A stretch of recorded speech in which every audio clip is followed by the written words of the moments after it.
Welcome to another edition of the ParadigmNEXT and BizCast webinars. In this series, we're going to be covering our own personal EOS journey. We're going to be talking to Dan Zawacki from 4 Moors Group, who is a certified EOS implementer. He's been kind of guiding our journey for the better part of the last about month and a half.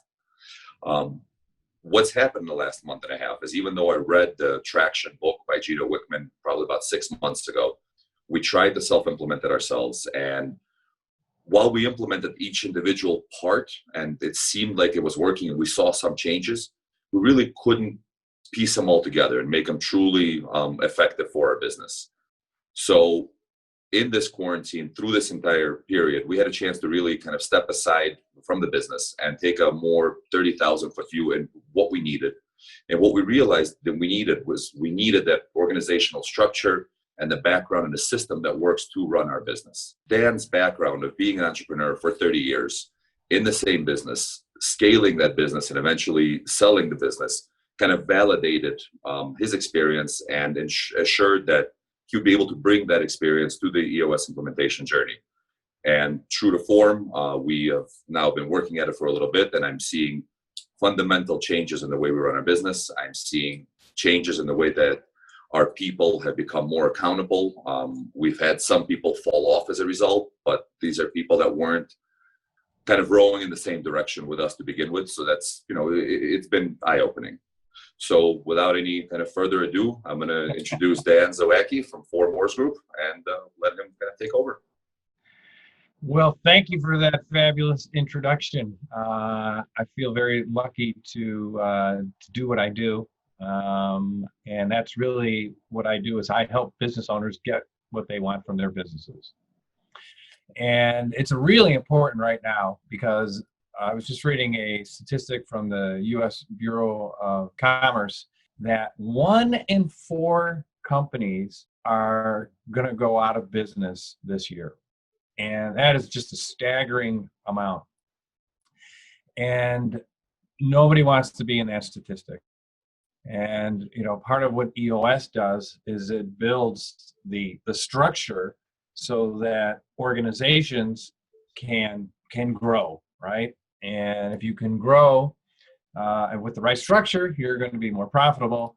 And if you're more profitable, well, you sure are going to have a lot more fun doing it as well. And that's what we do. So there's really 3 basic things that, as a certified EOS implementer, that we do, which is called vision, traction, healthy. Vision is where we get everyone aligned at the leadership team. So first of all, we start at the leadership team level, right? Because if you can't get the leadership team level all aligned, then it doesn't matter. Nothing's going to happen. So as you know, we're working with your leadership team, and we're getting everybody aligned on the vision, right? Because that is literally the key. Everybody has the same vision. The second part is the traction part. And the traction part is literally building accountability and discipline throughout the organization so that everywhere you look in the organization, from the leadership team down to entry level, everybody's focusing in on the vision. And the healthy part is something, when I owned Lobstergram for the 30 years, people have a tendency to you want your employees to be smart, right? And of course you do. But you always don't really focus on them being healthy, right? A healthy, cohesive leadership team that actually wants to spend time together, right? When you're a small organization, you first start out and you got a few people here and there, everybody's happy and they all go to happy hours and get along and all that. And then as you grow and you get 20, 30, 40, 50, I had 120 people at one time. At one point, didn't even know everybody's name, which is kind of sad. So that's what we really also focus on, is not only making the organization smart in what they do, but also being healthy. So the way EOS works is that we have what we call the 6 key components. And the first one is the vision component, right? And the vision component is literally, like I said earlier, getting everybody aligned on the vision, okay? The people component, that's the right people in the right seats, but it's really having great people. And then the next part is the data component, right? So the data component is we're measuring the most important things, okay, for the organization's success But we take a different approach. It's not a P&L. It's really, what is your leading indicators, right? So if you want to have $100,000 a week in sales, how many proposals do you have to get out? How many then emails do you need to send to get to that? And that would probably be one of the leading indicators. So when you have the people component, the vision, and the data component aligned, it's just going to bring out all the issues, okay? And every time I get to this part, when I teach EOS, people are just like, Dan, you said that you weren't going to have all these issues, that the EOS was going to, get rid of them. And I just go like this, and I'm excited because those issues were there. They just didn't know they were there. Uncovered them, right? yeah. So we smoke them out, and then we teach how to solve issues, right? And then the other component is a process component, right? So literally every company out there has a handful of core processes, right? Some people think they have 50 or so. You literally have a handful. So we teach to make sure that we are documenting those as simple as possible, right? Because if you have this 200-page document of all your processes, guess how many people are going to read it? None, right? Yeah. So we teach the 3-step process documenter, and it gets everybody aligned, right? I mean, that's one of the key parts, because that's how you scale and that's how you grow profitably. And then the traction part, that's literally installing the accountability and the discipline in the organization so that you are always achieving your vision. All right. There's a reason vision's at the top, because a vision without the traction is really a hallucination when you come down to it. And so that's the overall of what EOS is about. Kind of the first component is hitting the ceiling. It's talking about what the limitations are and where we as entrepreneurs, as business owners, as managers, where we can no longer do more under the current system, with the current people, with the current roles, with the current process. And then right away we jumped into the accountability chart. And that's the underpinning of everything else. Is Yep. You could have the vision, you could have the process, you could have everything you want. Without the people, you're never going to get there. So being able to go through the accountability chart was fantastic. And then now we understand who we are. What do we do with it? I have found that 90% of the time the answer's in the room at the leadership team level, right? My job is to get in your heads and just grab it out. And I ask a lot of whys. We start with what we call a 90-minute meeting. Literally, we open up the fire hose and we just go through all the 6 key components. And each one of these components, there are different tools and disciplines that we teach for each component, okay? And that's the journey that we take. Literally, the EOS is a journey. What wakes me up every day is creating value for my clients. That's what I live for. And then the focus day, which we had, we work in building the structure of the organization first, right? And one of the first things, as you mentioned, we teach is hitting the ceiling, right? And what I really teach there is it's absolutely normal. It is going to happen. Then we teach the 5 leadership abilities. That's the only way you are going to break through that ceiling. And you need to determine, is it the company, is it the department, or the individual? Because if you think that it's really the whole department, but it's really just an individual, and then you waste all your time and energy trying to fix this department, well, guess what? All the other people in the department, they're going to go crazy. They're going to go, what the hell are you doing? It's not us, you know? Mm-hmm. Right after hitting the ceiling, we start with building the accountability chart. So we build the structure, and if there's 6 people or 7 people in the room on the leadership team, right? The owners plus all the people in the leadership team, everybody agrees this is the right structure. So what gets a little funky, actually very funky, is let's say there's 8 people that come into this focus day, and after it, we've determined the right structure is only 7 seats or 7, parts. on the accountability chart, then one person is sitting there going, okay, what's up, right? We then define 5 to 7 roles. What are the 5 to 7 roles that you are accountable for? Okay, that's the key. So that's why we call it the accountability chart. And of course, then we put the roles for the visionary and the integrator. And I think that having this accountability chart and going through the process, I think takes off a lot of the roles which a visionary who normally starts the company and feels obligated for. I feel like laying that out really releases that visionary to a degree to go be a visionary, or maybe not completely depending on the size of the company, but it gives them enough bandwidth, enough understanding of what they should and should not be doing to just have the clarity of mind to be able to apply that. The great companies have a visionary and an integrator. They complement each other. We call it being on the same page. Now we're looking for the role that we need to fill, the functions that need to be done, and the type of person that needs to do them.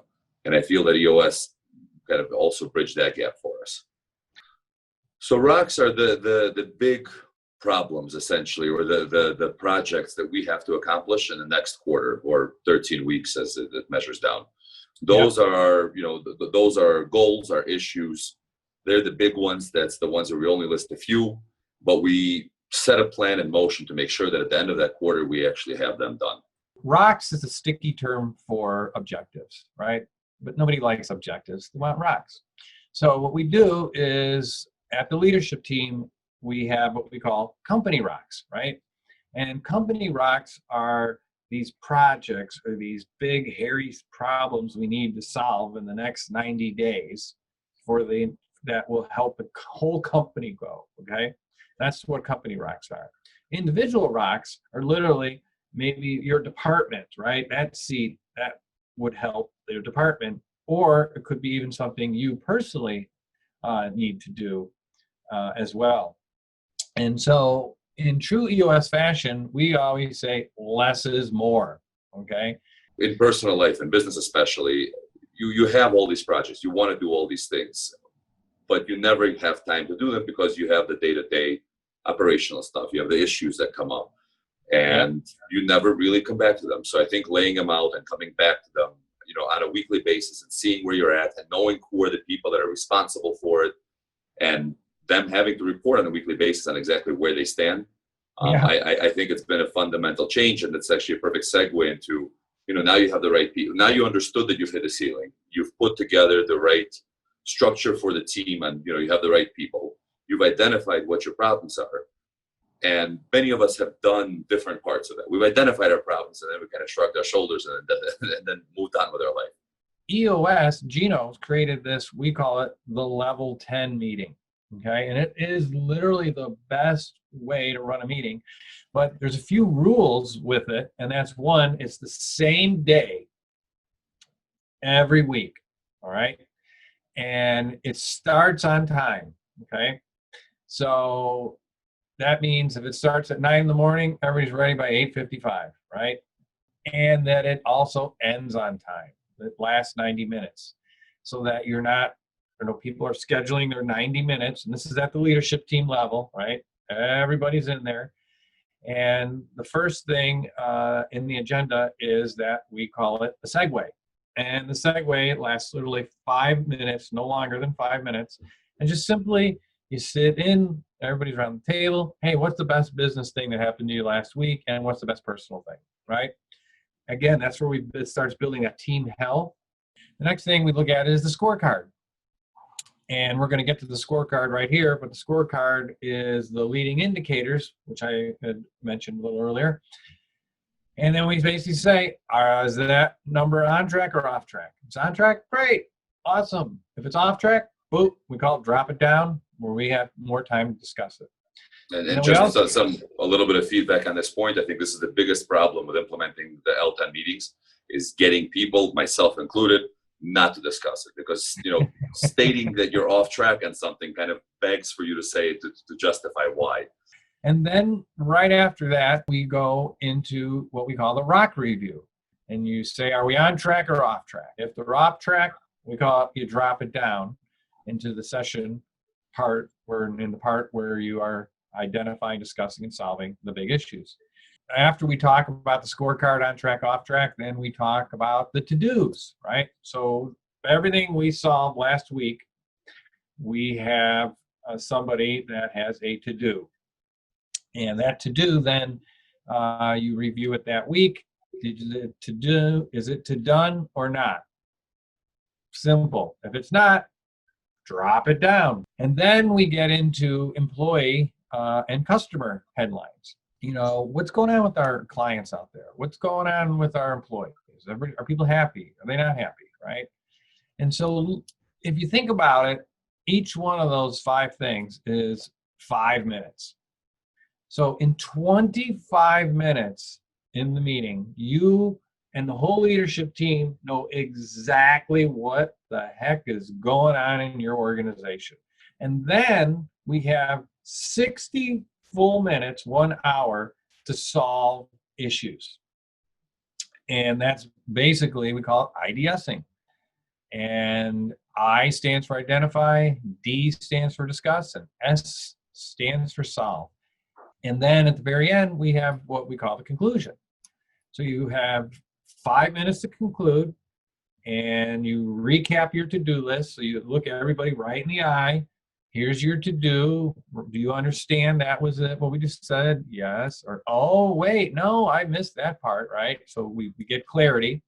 And then there's any cascading messages. So if we made a decision that's going to affect the company, how do we get this information to the company, right? What do? We send them email, we do a video, we just get up and tell them on stage what we just did or what. And then the reason why we call it a level 10 meeting is we rate the meeting. So everybody in the meeting at the leadership team level rates the meeting. We started on time, we ended on time, everybody was there, and we solved the most important issues for the week. And that's why we call it a level 10, because you always want to try and get it a 10. One of the things I wanted to add in that conclusion is how helpful that summary is.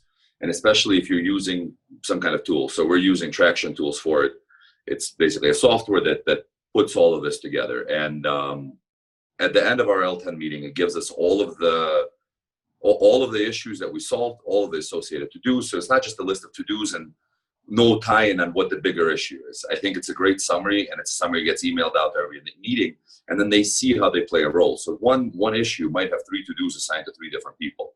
And by seeing that and seeing how your part is important and how now you're more responsible and accountable, not just to yourself, but to the team and to the issue at hand, I think gets people really fired up to solve them and gets the root of the problem more. The solutions aren't as superficial because they know what problem they're trying to solve. It is a 13-week, which is the 90 days, right? So every week we're measuring it, right? And so in simplest form, if it's in the green, you've hit that number for the week. If it's red, you've missed it, right? So what the scorecard is designed to do is to show trends, right? If you start seeing all reds over a couple, 3-4 weeks, you could take action immediately, right? Sometimes if it's a really big scorecard number and it's off track, you need to immediately nail it right away. But it shows the trends of what's going on in your organization, right? And also the good trends, right? If it's all greens and that's great, right?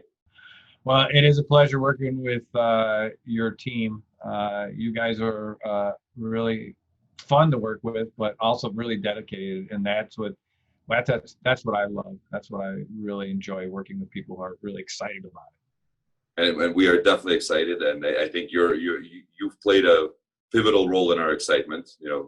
Implementing new processes and reading new business books isn't usually the most exciting time of the day, but it's been fun. B, it's been practical. I've applied the principles that we've kind of put together, and we've already seen results. We've seen new clients come in because of some of the things that we put in motion. We've seen some shuffling of the staff and of the roles. We've had time free up for some of our people because they were focused on the wrong things. So we're, Yeah. we're definitely seeing a change. We're looking forward to the next step. As I mentioned in the beginning of this webinar, we're going to do a webinar series chronicling our EOS journey. So the next one is going to be to cover vision building day 1, then day 2, and so forth. Somewhere along the way, we'll also probably do a side one that's specifically focused on the L10 meeting and kind of an example of how our L10 meeting runs and what we are getting out of it. But this has been tremendously helpful for our team. I think it's going to be beneficial for others. There are clients that I've talked to, friends that I've talked to. I am very gung-ho right now about EOS as a system, and definitely about Dan as a person to be able to make it come alive. So Dan, thank you for not only kind of guiding us through this path, but also sharing your insights today. I am confident that anybody that's watching this is going to definitely benefit from what they hear. But I think the best thing that you could possibly do is to reach out to Dan, to talk to Dan, have that 90-minute meeting to where you have a fundamental understanding of how this applies. Dan is also offering to send you the traction book at no cost. So if you're interested in learning about the system, reading the book, great book by Gino Wickman, who is the founder of the system itself, we'll have information for you on how to be able to reach out to Dan to get the book, to set up the 90-minute, and take it from there. Awesome. Well, it's been great. I appreciate it. And be safe and have some fun out there. Likewise. Thank you very much, Dan. Looking forward to next steps. Thank you. Bye now. Bye.